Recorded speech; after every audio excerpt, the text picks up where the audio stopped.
বাড়িতে সৈয়দনা ইসমাইলের বিবি সৈয়দনা ইব্রাহিম ঘরের দরজার বাইরে থেকে সালাম দিয়ে বললেন, আসসালামু আলাইকুম। ভেতর থেকে কর্কশ গলায় একটা মেয়ে সালামের উত্তর দিয়ে বলল, ওয়া আলাইকাস সালাম। গলার মধ্যে কোনো মায়া নাই, মহব্বত নাই। জিজ্ঞেস করলো সৈয়দনা ইব্রাহিম, মা কেমন আছো? কাইফা হালুকি ইয়া উম্মি। মেয়েটা কয়, বেশি সুবিধার না। তোমাদের খাওয়া দাওয়া কেমন চলে? ভালো না। তোমার জামাই কই? বনে গেছে। এবার মেয়েটা বলতেছে, আমনে কেডা? সৈয়দনা ইব্রাহিম বলে, আমি কে চিনবা না? ইদা জাআ যাওজুকা মিনাল গাবা, স্বামী যখন বন থেকে ফিরবে, ফাকরাই আলাইহিস সালাম, তোমার স্বামীর একটা সালাম দিবা। ঘরের দরজার চৌকাঠটা যেন তোমার স্বামী পাল্টে দেয়। এই কথা বলে বুখারীর বর্ণনা। কিসের হাদিস?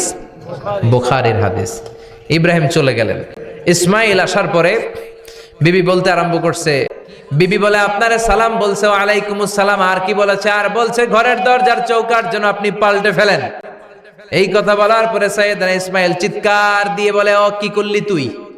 নিজের কপাল পুড়লি, নিজের কপালে নিজে কুড়াল মারলি। সৈয়দনা ইব্রাহিম যা বলছে ইসমাইল আলাইহিস সালাম ধরে ফেলছে। আমার বাবা যা বলেছে, সিগন্যালটা তো গ্রিন সিগন্যাল না, এটা তো রেড সিগন্যাল, এটা তো বিপদ সংকেত। আমার বাবা যা বলেছে এর মানে হলো তোরে যেন আমি তালাক দেই। Get out, get out, I divorced you, তোরে তালাক দিয়ে দিলাম।